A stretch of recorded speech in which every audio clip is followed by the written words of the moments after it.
What's going on, everybody? Tobin here from the 5M Family channel. Thank you for clicking on this video. Today I'm going to show you guys how to stain or treat any kind of wood or lumber for free. Alright y'all, so I built this little half wall right here next to our carport about 6 or 8 months ago. The lumber was treated when I bought it and when I installed it. I've given it some time for the treatment to dissipate or go away or whatever you want to call it.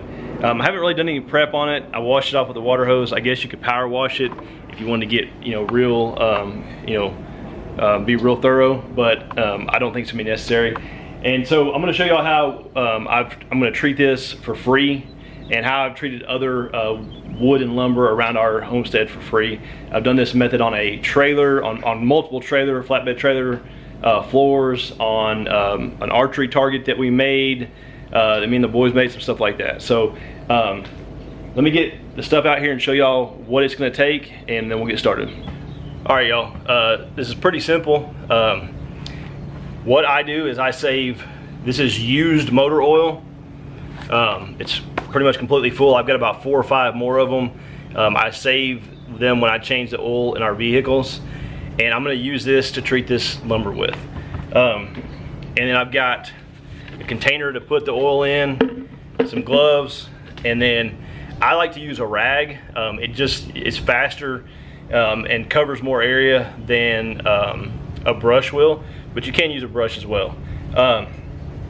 So basically what I'm going to do is I'm going to put a very liberal coat of this motor oil on this wood, and I'm not going to really wipe it down at all. I'm going to leave probably the excess on there and let it just slowly soak in. I may go back and do another coat here in a day or two if I feel like it needs it. It probably won't, but that's what the plan is. So we're about to get started, but I want to talk to y'all about a few other things, some questions I've had on my other videos where I've used motor oil to treat stuff. I want to answer a few of those questions before we get started. All right, y'all, I want to answer some of the questions that I get on my other video where I treated the trailer deck boards on my flatbed trailer. That video is done really well on YouTube, and it gets a lot of questions. First, I want to start by saying this method was taught to me by my grandfather. He would pour used motor oil on fences, on trailer decks, on just about anything that was made out of wood to extend the life of the wood. Treating the wood, staining the wood. Basically what you're doing is you're trying to prevent water from penetrating the wood and prolong the life of it. I have a small flatbed trailer that is now a trailer that we converted to haul our feeder pigs in, and I treated that trailer over 20 years ago with used motor oil, and it still has the same deck boards on it then as it does now, and they're still just as in good a shape as they were that day when I treated them. So this method does work. So some of the questions that we get on the other video, just to clear a few things up, one big question we get is, can you use new motor oil? I guess you can. We have plenty of used motor oil on hand, so that's what I use. I've got enough. I could treat, all kinds of stuff. So I just keep it on hand. Something comes up, that's what I use it for. Now, I don't use it like on our pool deck and our deck on our back of our house. I don't use it for that. I wouldn't use it on we put new porches on our house, front and back porches, right there and over here. Put those on there, I don't know, a year ago. I wouldn't use it on that, but just about anything else, if it's not close to the house, I would. And the reason is, I do think it would get dust on it, and then it would be tracked into the house. And that's one of the questions we get about the trailer is, is it slippery when it's wet? And the answer is yes. Probably no more slipperier than a deck, a porch that has stain on it when it rains. Will it get on your clothes? Yes. If you get up on the deck of our trailer and lay down on it, you're going to get some oil or some dust that has settled on the oil on your clothes. What else? One of the big things that people wanted to point out on that particular video, it was not really applicable to this video, but a lot of people want to point out that I didn't do the underside of the trailer. And like I just stated earlier, the purpose of doing this is to prolong the life of the wood by not letting water penetrate it. And on that trailer, there should be no reason, except for the rare occasion when I drive it and it's wet outside and you drive through a puddle. Except for that, there should be no reason that water should be going from the bottom side of those boards. Rain comes from up above and down onto the top of the trailer.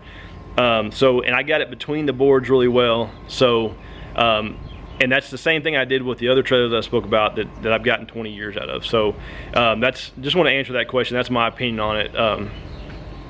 But yeah, you know,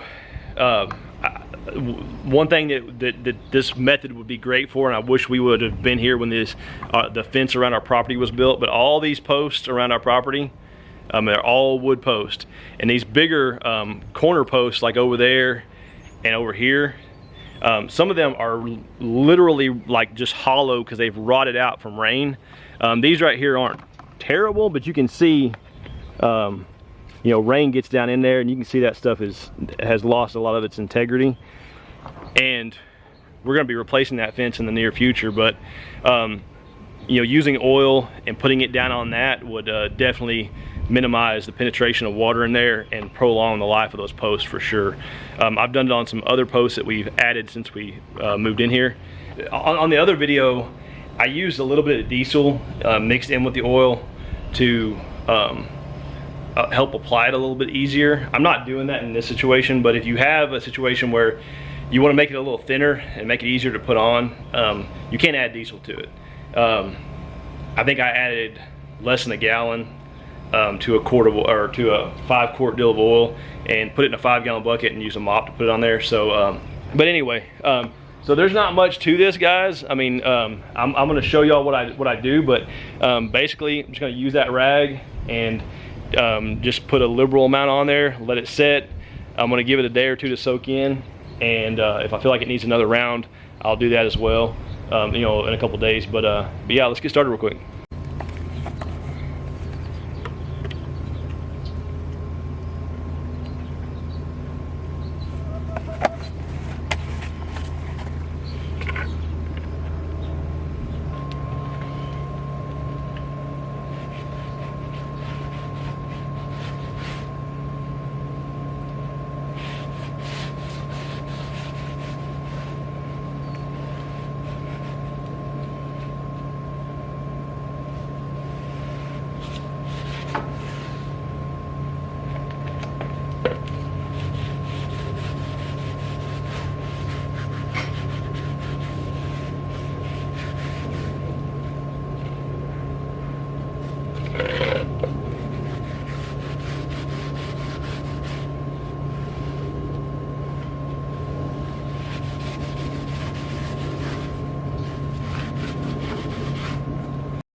You finish all the way down, don't go to the next one. I'll take a picture.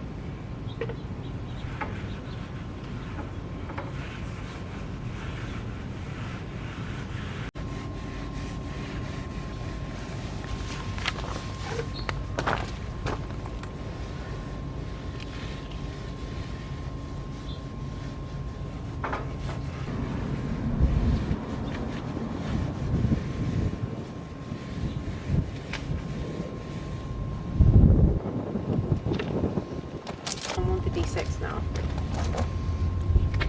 Where? When you pull out of Jackson at 156, there's those new warehouses or whatever. Yeah. There's a go-kart place there. Golf cart. Golf cart. What did I say? Go-kart. I meant golf cart.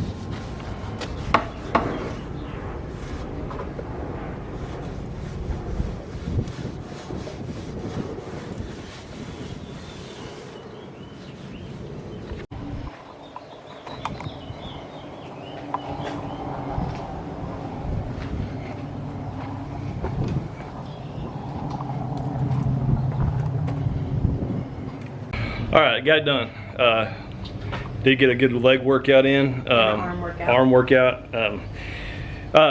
Probably took, I don't know, 30 minutes or so.